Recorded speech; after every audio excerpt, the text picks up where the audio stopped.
Are you a BVA ambassador? Stay informed, skilled, and ahead of the curve with our finely curated Ambassador Educational Series. This exclusive series is designed for certified BVA ambassadors and covers essential training, continuous education, and insights into emerging technologies that impact the blind and visually impaired community. Sessions will focus on both new and certified ambassadors. Of course, more information can be found on bva.org. Whether you're just beginning or building on your knowledge, this is your space to grow, connect, and lead with confidence.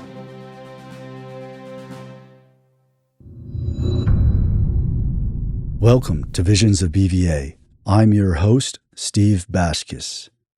In this episode, I sit down with a 99-year-old U.S. Navy veteran whose life spans World War II, the Korean War, and nearly a century of lived experience.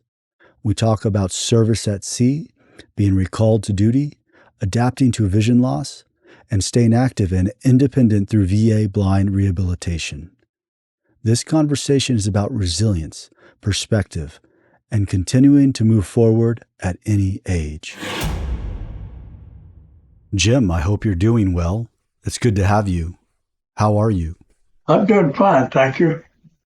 Can you tell me where you are right now? Yes, I'm at the last center for the Veterans Administration here in Biloxi, Mississippi. So, Jim, where do you live normally? I live in Pensacola. In Pensacola? Yes. Well, I heard about you through a friend. His name's Tracy Farrow. Do you know Tracy well? No, I don't know her well, but I've met her here, yes. It's great to have this opportunity to speak with you, Jim. How old are you? How old am I? Yeah. I'm 99. Well, you sound young to me. Thank you. 99 years. Can you tell me a little bit about yourself? Before the war, I went to high school, graduated. I volunteered for the Navy and never registered for the draft because I had volunteered. And then I got called in and I went to school. Well, I went to boot camp in Jacksonville and went to school 18 weeks at Memphis, Tennessee, NATTC.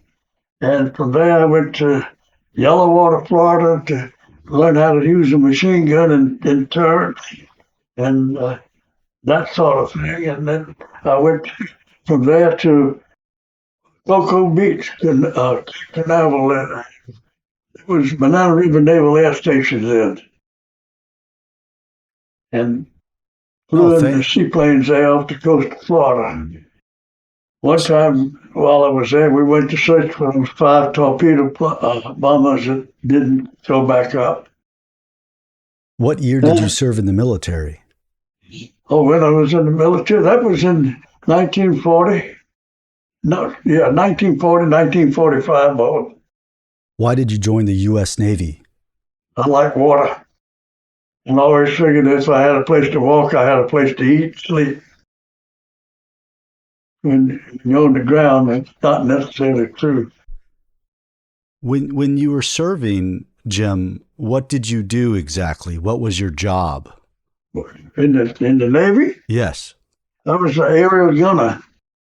I thought I said that It's before. No worries, Jim. It's no worries. So you grew up around the water, it sounds. Yes.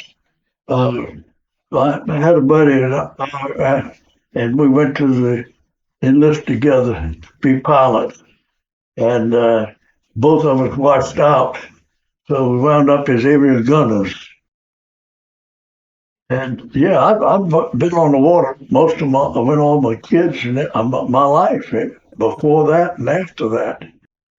So Tracy mentioned to Stuart, a coworker of mine, that you were involved with submarine hunting. No, nothing to do with submarines except look for them. But of course, the war was just about over, so there wasn't much to look for there along the coast. No, that's exactly what Tracy said. I think you were looking for submarines. Did you ever find or spot submarines? No, sir, never saw one. We were just clear flying, and beautifully done. I love to take off the water, man. It's much better than off the ground.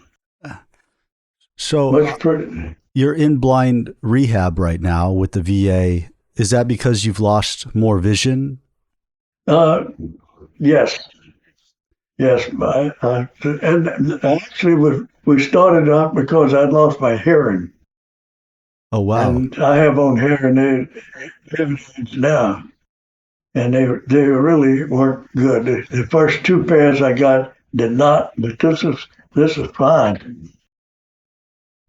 Beth tells me that you like to walk. Yes, I do.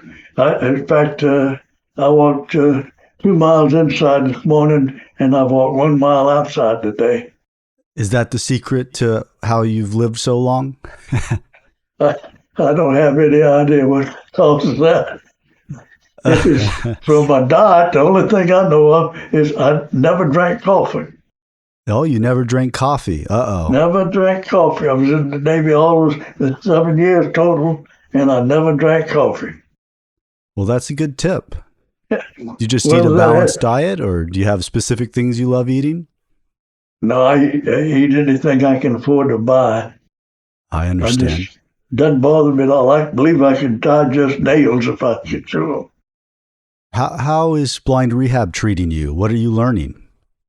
Oh, they're treating me here? Yeah. They're doing a great job. I've been to several classes. And in fact, we go to, I think, 8 classes every day. And they vary from one subject to the other. And they're most interesting. Some of them is on your hearing, some of them on your walking, some of them on your manual use of your hands, and then they got others on your eyes. Do you have a favorite class? I guess my favorite class is the one with the working with your hands. I've always been very active, and I've built a lot of stuff. No, that makes sense. I understand. I like working with my hands too.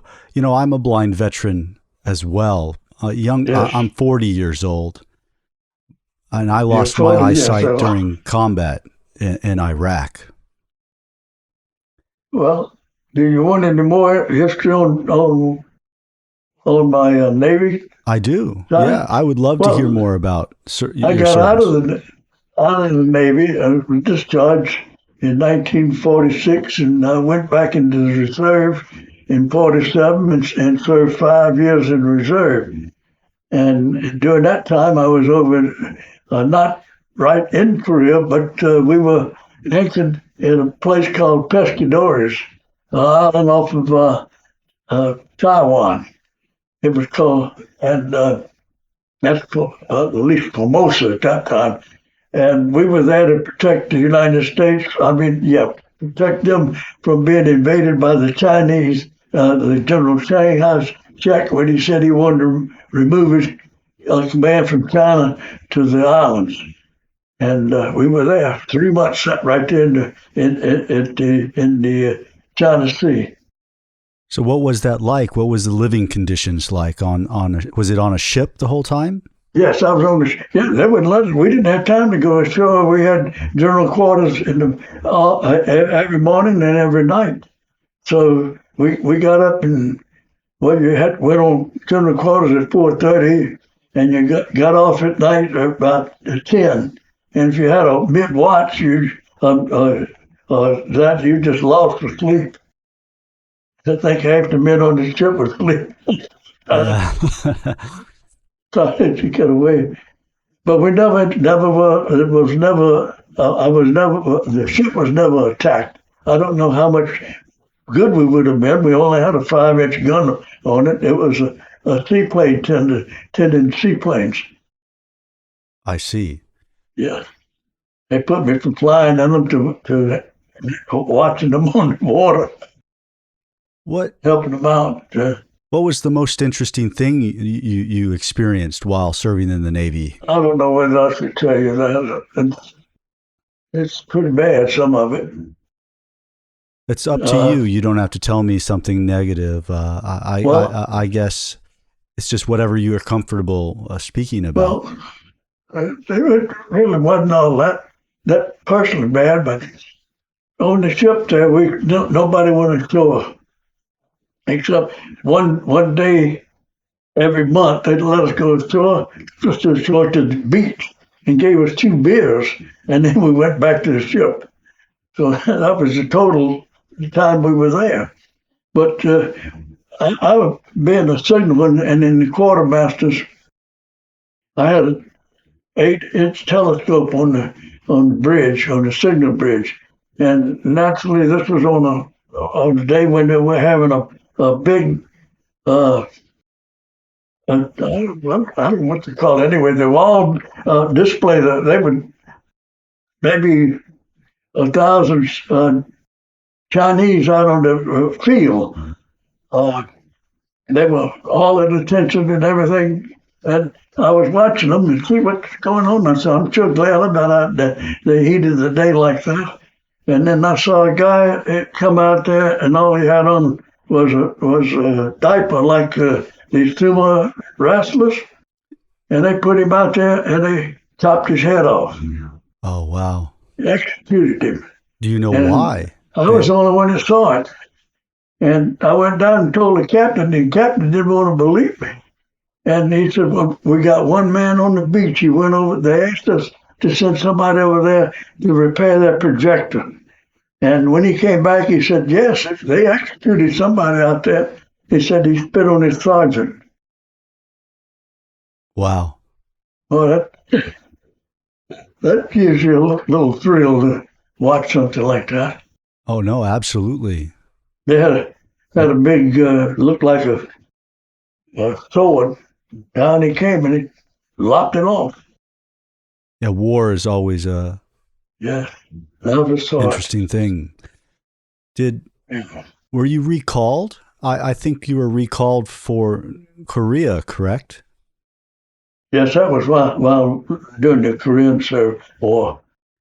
There I went to Japan and China and Okinawa and went to Manila. How did you feel about being recalled? Honolulu on the way home.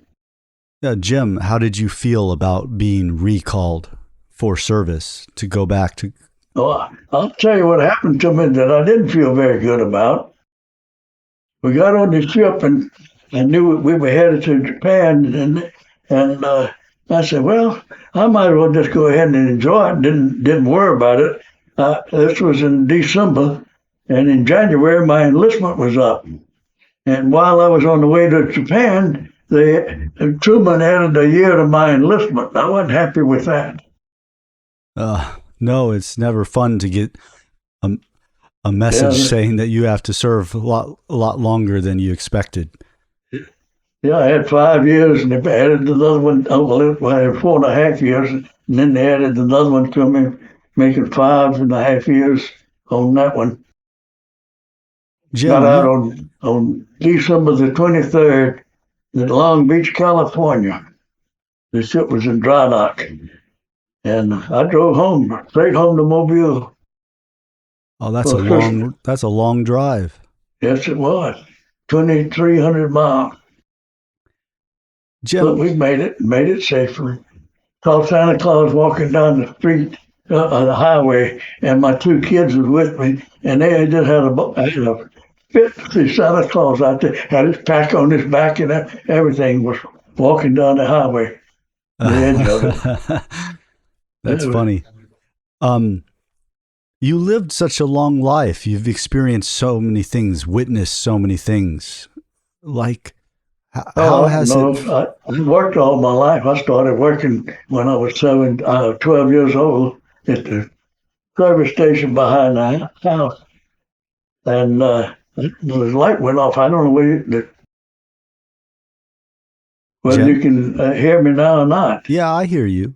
Okay, and I started there, working there, helping the mechanic, and did a lot of mechanic work for him, and I enjoyed that. And then I went from there uh, to school, and then went in the Navy. I worked at the post office, and wound up working for the post office 32 years. Wow, 32 years. Yes, Did I you retired work? from there, and imagine I'm the oldest retirement they've ever had in the postal service. I retired when I was 50, and I've been retired 49 years. When you were working for the Postal Service, did you walk the mail from place to place? No, well, we didn't walk, but you were standing in front of a case, you were on your feet 8 hours a day, sorting mail until I got older, and then I progressed through all of the systems, the foreman and superintendent of some of the stations, and superintendent of the tours, and wound up as a building contractor for the postal service, which was a great job. I really enjoyed that. That's the one that played out, and I retired. If they didn't have your job played out, and you had 25 years of service, you could retire. Well, I had 30 years of service, so I retired at 50. Been retired 49 years. Sounds like you've always enjoyed working. Yeah. That's still paying me not to work. That's what I tell everybody. And I'm going almost, I'm 99. That was when I was 50 when I retired. So you can see it's been a while. Are you passionate about guide dogs and the powerful ways they change lives? Join the Dog Handlers Interest Group, a welcoming space to celebrate, learn, and share experiences from the world of guide dogs. This group brings together handlers, trainers, dog lovers, and anyone curious about the transformative bond between people and their guide dogs. Whether you've worked with a guide dog for years or you're just starting your journey, there's a place for you here. Don't miss it. Connect, grow, and be inspired. The Dog Handlers Interest Group.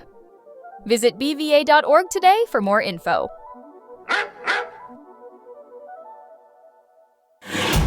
Jim, what do you think about all the technology that you've seen come about? Oh, God, it's amazing, particularly the radar that we use in the service. That was really fascinating thing that we had to do. Move with radar, because the planes had radar on them and spot each other, and so we had little courses in that.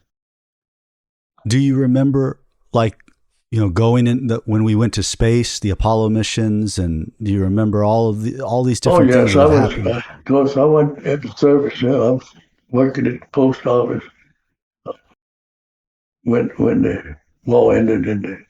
I've been into Hiroshima, where the bomb had been dropped, and it was quite an adventure. We were there, I think, 2 years after the bomb. It was still a mess. Oh boy, buildings were empty. Roofing, brick buildings, all the roofs are gone, sides are gone, just outside walls. It was quite an adventure there. I'd like to see it. Man, if you're ever around one of those things, you get away. Leave. Because it's got a lot of coverage. What do you hope to, what are you learning? What is the most important thing you're learning, you think, right now in blind rehab there at the VA? Is something helping you with your day-to-day living? I didn't quite understand that. Jim, I was just asking, you're learning different things at the Blind Center for daily living, right? What is something that you're learning that's going to help you back home? It helped me back home while I was in the Navy. No. What's you're at Blind Rehabilitation, at the Blind Center? Oh, yeah. I'm not quite blind. I can get some vision in my eyes. I can see if the sun's out real good. I can see a car maybe 100, possibly 150 feet from me. But if it's a shady, cloudy day, sometimes only 15 feet. I see. I would go walking at the house, and I'm real careful about that because I can't see the cars. I won't cross the street. Unfortunately, we're on a dead end, and I walk that way, but I don't get out where I have to cross the street. Can't see them in time. Do you have trouble reading? Do I like having a what? Do you have trouble reading? Oh, I can't read at all. I haven't been able to read in about 5 years. No, yeah, at least 5 years. Yeah, it's one of the sad things because I'm an avid reader. I usually read 2 to 3 books a week. But I'm connected with the Help for the Blind in Florida, and they're at Pensacola, and they have given me a machine that will read the books for me. And without them, I don't know what I'd do because I can't do anything else. I can't use a saw, I can't use a screwdriver, can't use a hammer or anything like that. I can't paint because I don't know where I left off and this, that. I just at a loss because I am a very active person. And the only way I can do it now is to walk. And I been averaging since my birthday about 5 miles a day. That's tremendous. That's a great thing to walk. Yes. I've been averaging 5 miles while I'm here. And not averaging, but I've been walking 5 miles, and I'm averaging more than 3 every day. Sundays included. They keep you busy, I'm sure. Yes. Here at the school, they really keep you busy. You're always going from one place to the other, and with a different instruction. And it's been real nice. I've been to Vision. That's where they would multiply the screen so I could see if I could read, and never found one I could read on. I can't read the street signs that hang over the head on the highway. I just don't get it that way. That's all. My vision is limited. I got big black spots in the center, and if it's dark, they really turn real black, and if they're real bright, I can see through them. And it's a real wounding. Well, it's impossible for me to read right now. Do you have any tools that you've been using to listen to books? No, I tried for up until a couple of years ago. I tried to do some cooking. Well, I did some cooking and helped take care of the house area and the yards and everything. But now I got to where I can't see any of it. I've been 2 years pretty bad, legally blind. Well, Jim, and it sounds like you're doing well. You stay moving. You walk to keep healthy, and yes. You have such a remarkable story. Is there anything else you'd like to tell me about your service or your life? No, not really. I'm just tickled. I enjoyed going over there, and I loved going to see. If I hadn't been a married man with some children, I would have really bad. But I'd have stayed in because I love going to see. It's a very pleasant thing to do, particularly at night when you're by yourself on top of the signal bridge with no lights on, nothing, stars in front of you. Water's really beautiful. Oh, I'm sure it's amazing because there's no light pollution and you can see all the stars in the sky. Yes. Really, really nice. You see, we didn't get far enough north to see the was the Northern Lights, but we got far enough south that I could see the Southern Cross, which was Yeah, I've pretty seen good the too. Southern Cross too. Yes. What is you mentioned you have a family. Do you have daughters, sons? I have two sons and a daughter. My oldest one is 80 years old. Will be 80 years old next week. Next month. What's his name? His name is Jimmy. Jimmy. James. And I have another son named Carl, and he is 77 years old. And then I have a daughter that's 69 years old. What do they do? Sir? What do they do? What kind of work do they do? My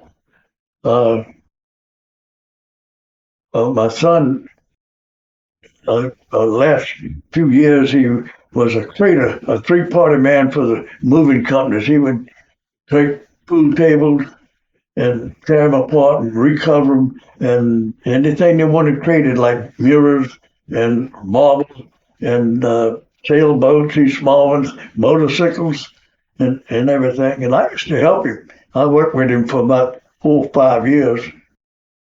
He made real good money at it. And then my other son worked in the realtor office in Destin, Florida, and he made real good too. And my daughter was lucky; she married a man who became very wealthy. Sounds like a great bunch of kids. I got 5 grandkids and 2 great grandkids. Jim, I got a grandson who's 54. Oh, wow.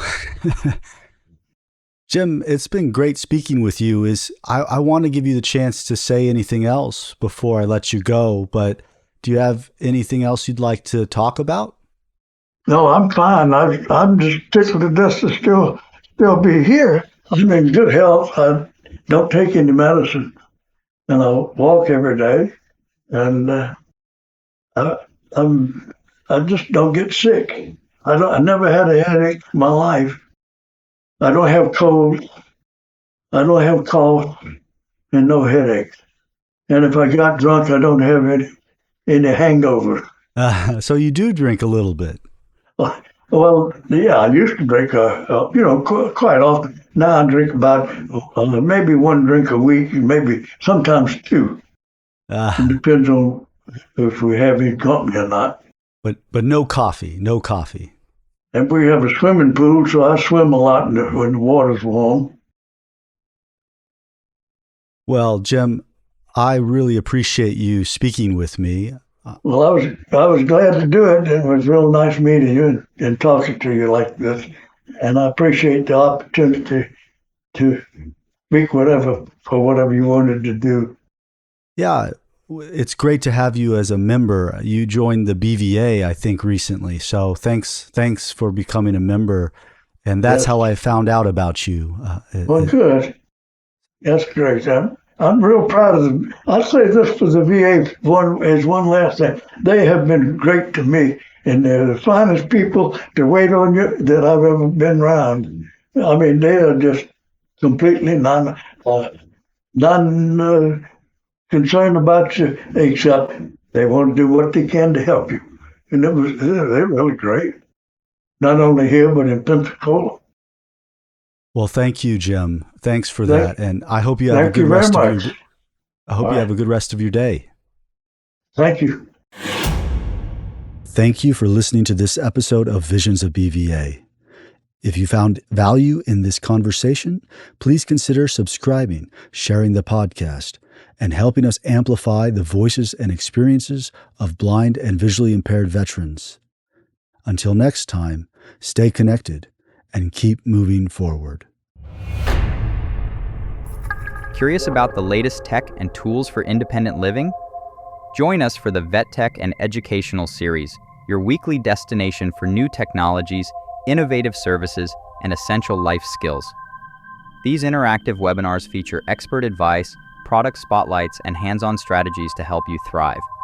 Discover what's possible, empower your independence. Don't miss the VetTech and Educational Series. Visit bva.org today for more info. Innovation and independence at your fingertips.